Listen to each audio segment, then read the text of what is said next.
Before you judge me, just listen. This isn't about excuses, it's about what happens when the truth inside your own family becomes too heavy to hide. I never planned to say this out loud, but maybe someone out there needs to hear it, because secrets don't just break hearts, they break homes. Pause. If you're new here, make sure you subscribe and turn on notifications, because every week we uncover real stories that will shake your emotions, test your morals, and remind you how fragile love can be. I never thought I'd be the kind of man who had secrets too heavy to share, but here I am, telling my story anonymously because the truth still haunts me. I'm not proud of what happened, yet silence has become its own kind of punishment. Every time I look in the mirror, I see the same face, but behind my eyes is a version of me I can't forgive. It all began in the quiet stillness of our home, the kind that carries memories in the walls. My wife and I had been together for over 20 years. She was my calm in every storm, but lately, there was distance between us, a gap we both ignored. We smiled for the world, played our parts, but under it all, something vital had died. Our son, Daniel, was 23, grown, independent, and full of confidence I once had but lost somewhere along the years. He had just moved back home after a breakup, saying he needed time to figure things out. I didn't question it. I was just happy to have him around again. But maybe that's where I should have paid closer attention, because what I thought was harmless closeness would later turn into something I never imagined possible. At first, it was small things. He and my wife laughed more. She seemed lighter when he was around, more alive. I told myself it was just mother and son bonding again, something beautiful to see. But one evening, I walked into the kitchen and saw them whispering, too close, too quiet. The air between them changed when I entered, like I'd interrupted something that wasn't meant for me. I brushed it off. I didn't want to believe my own instincts. I told myself I was tired, paranoid even. But from that day, I started noticing things, subtle, yet impossible to unsee. She started dressing up more, even on ordinary days. He lingered longer in the house when she was alone. They exchanged glances that didn't look like family anymore. And then came the night that shattered everything I believed about trust. I remember it vividly, a stormy Friday. The power had gone out, and I went downstairs to check the fuse box. As I passed the living room, I heard voices, low, urgent whispers. I froze. I shouldn't have listened, but something in me couldn't move. What I heard made my heart drop into my stomach. My son's voice, trembling.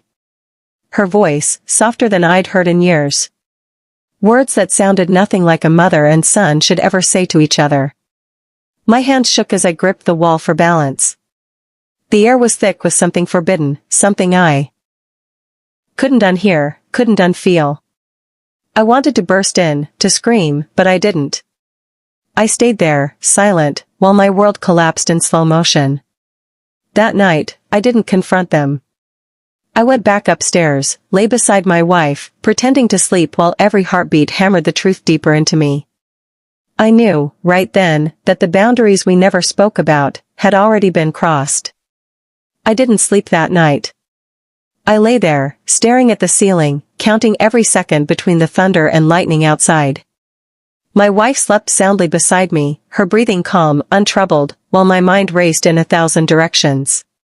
I kept asking myself, was I imagining things? Maybe I'd misunderstood what I'd heard.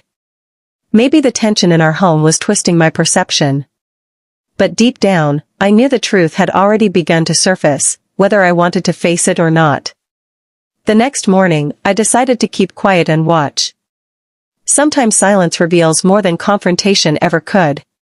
I studied the way they interacted, how my wife's tone softened when she spoke to Daniel, how his eyes followed her in a way that unsettled me. But then, something unexpected happened, something I never saw coming. One evening, after dinner, Daniel asked to talk privately.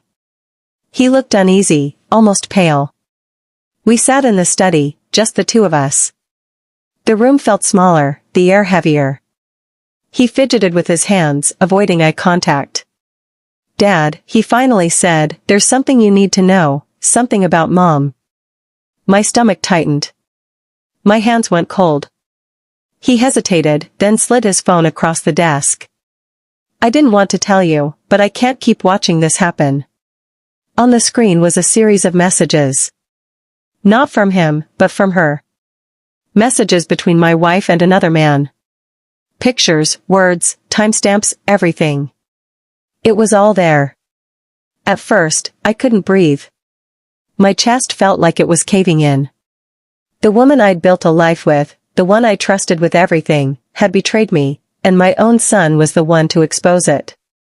I looked at Daniel, his eyes filled with guilt. How did you find this? I asked, though part of me already knew. She left her laptop open. I wasn't snooping, Dad. I just saw it. I didn't mean to. His voice cracked. But you needed to know. I sat there in silence, the words echoing in my head. It wasn't just betrayal, it was the collapse of everything I thought was safe. My son had done the unthinkable, not by deceiving me, but by revealing what I wasn't ready to see. I should have felt gratitude. But I didn't. Instead, I felt anger, at her, at him, at myself. Because his act of honesty had shattered whatever illusion of normalcy we had left. That night, I walked into our bedroom and looked at my wife differently. She smiled at me, unaware that I now knew. Every gesture felt like a lie. Every word, a performance. I wanted to scream, to demand answers, but I didn't. Because sometimes, the truth isn't a weapon, it's a wound that never stops bleeding. From that moment on, our home became a battlefield of silence. She didn't know that I knew. He didn't know that I couldn't forgive him for showing me. And I became a ghost inside my own life. It's strange how silence can be louder than any argument. After that night, our house became unnervingly quiet, like everyone was trying not to breathe too hard, afraid the whole thing might collapse with one wrong word. My wife went about her days as if nothing had changed, smiling through her routines, humming while cooking dinner, kissing me goodnight like she always did. But I knew. And Daniel knew I knew. That invisible truth sat between us like a ghost that refused to leave. I stopped eating at the table with them. I'd make excuses about work, about being tired, about needing to check emails in the study. But the real reason was simple, I couldn't stand looking at her. Every glance, every small act of kindness from her felt staged. I didn't want to hear her voice because it made me remember the words I'd read on that screen. Daniel avoided her too. The easy laughter between them vanished. He came home late and left early, barely speaking a word to anyone. Sometimes, I caught him staring at me, guilt written all over his face. I wanted to tell him I didn't blame him for showing me the truth, but part of me still did. He had torn open a wound I wasn't ready to see. One evening, I heard them talking in the kitchen. My wife's voice was sharp, like she was fighting to stay composed. What's going on with you, Daniel? You've been avoiding me for weeks. He didn't answer at first. Then I heard his voice, tired, angry, trembling. Maybe you should ask yourself that, Mom. The clatter of a dropped spoon broke the moment, followed by silence. I stood behind the doorway, my fists clenched, every nerve on edge. The truth was eating us alive, piece by piece. Later that night, my wife came into our bedroom and sat on the edge of the bed. She didn't say a word at first. Then softly, she asked, "Have I done something to make you distant?" It took everything in me not to explode. I stared at her, the woman who shared my home, my life, my history, and I couldn't find the man who once loved her. "Nothing," I said. "Just work." She smiled faintly, trying to reach for my hand, but I pulled away. The look in her eyes was enough to tell me she knew something had changed. Maybe she didn't know what, but she could feel the distance growing by the day. A week later, Daniel moved out. He said he found a place closer to his job, but I knew the truth. He couldn't stay in the same house anymore. He left a note on the kitchen counter before he drove away. It said only, "I'm sorry, Dad. But I did what I thought was right." I read that note 100 times, each word sinking deeper until I finally tore it apart. That night, I sat alone in the living room, staring at the dark window reflection of a man I barely recognized. My wife slept upstairs, and the house was dead quiet again. For the first time, I realized something cruel but undeniable: sometimes the truth doesn't set you free. It just burns down everything you were trying to save. Time has a cruel way of forcing the truth out, even when you try to bury it under routine. Weeks passed, but the silence in our home never softened. It just grew heavier, like the air itself knew something was wrong. My wife became quieter, more distracted. She'd stand by the window for long stretches, staring outside like she was waiting for someone or something that would never come. I wanted to ask her what she was thinking, but every time our eyes met, guilt shimmered behind her calm smile. One evening, while clearing out some boxes in the garage, I found something that tore open everything I'd been holding inside: a small, folded letter, tucked inside one of her old handbags. The handwriting was hers, the words unmistakable. It wasn't a love letter. It was a goodbye. She had written it weeks earlier but never sent it. In it, she confessed to having made a mistake she couldn't undo. She said she wanted to tell me the truth but couldn't bear to see the disappointment in my eyes. She wrote that she had let loneliness cloud her judgment, that she didn't mean to hurt anyone, but she had. I stood there, holding that piece of paper, my heart pounding like it was trying to escape. I wanted to shout, to cry, to demand answers, but instead, I folded the letter and put it back where I found it. That night, she broke down. We were sitting in the living room, the television humming softly in the background, both pretending to watch. Then suddenly, she turned to me with tears already pooling in her eyes. "I can't do this anymore," she whispered. I looked at her, and for the first time in months, she didn't look composed, she looked human. Fragile. Terrified. "Do what?" I asked, though I already knew. "This, pretending. Acting like everything's fine." Her voice cracked. "You've been distant. Daniel left without saying goodbye. And I feel like I'm living with a stranger." Her words hit me harder than I expected. She wasn't wrong. I had become a stranger, cold, detached, hiding behind quiet anger. She wiped her tears with shaking hands. "If you know, just say it," she said softly. "I can't keep carrying this guilt alone." I said nothing. Just silence. And that silence was the answer she feared most. Her shoulders slumped as if the weight of years had finally collapsed on her. She covered her face and began to sob uncontrollably.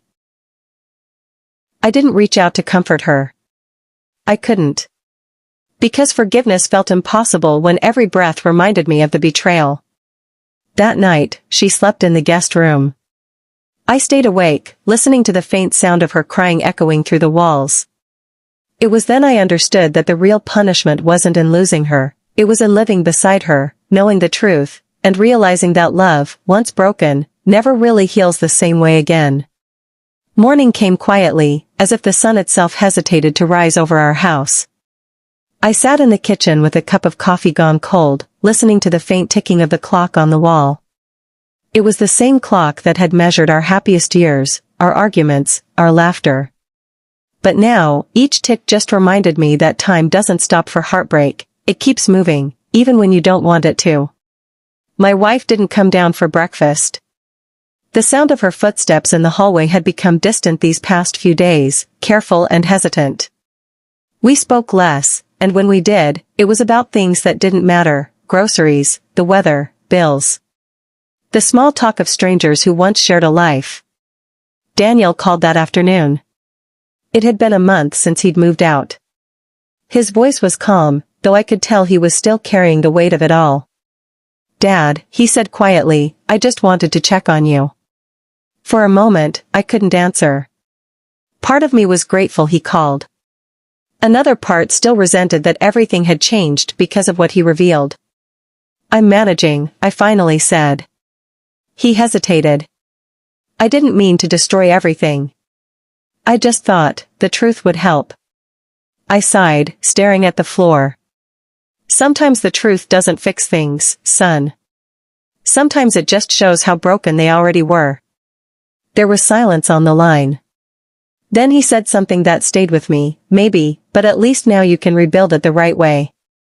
After we hung up, I sat there for a long time, thinking about what he'd said. Rebuild. It sounded so simple, yet the idea of starting over with her, of pretending that trust could be pieced back together, felt impossible. But leaving also felt like running away from the history we'd built, the life we once shared before lies took root. That evening, I went upstairs. She was in the guest room again, sitting by the window, her eyes red from crying. She didn't speak when I entered. I didn't either. I sat beside her, not too close, just enough for her to know I wasn't there to fight. After a long silence, I said, "I found your letter." Her eyes widened, and she looked down, ashamed. I continued, "You said you wanted to tell me the truth but couldn't." She nodded slowly, tears sliding down her face. "I was afraid. Not of losing you, but of seeing what I did reflected in your eyes." I took a deep breath. "You already did lose me. The night I found out." She broke then, her whole body shaking, her voice cracking between apologies and regret. I didn't move to stop her. I just sat there, listening, realizing that forgiveness wasn't a switch you could flip, it was a long, painful process that sometimes never truly ends. When she finally looked at me, I said quietly, "I don't know what comes next.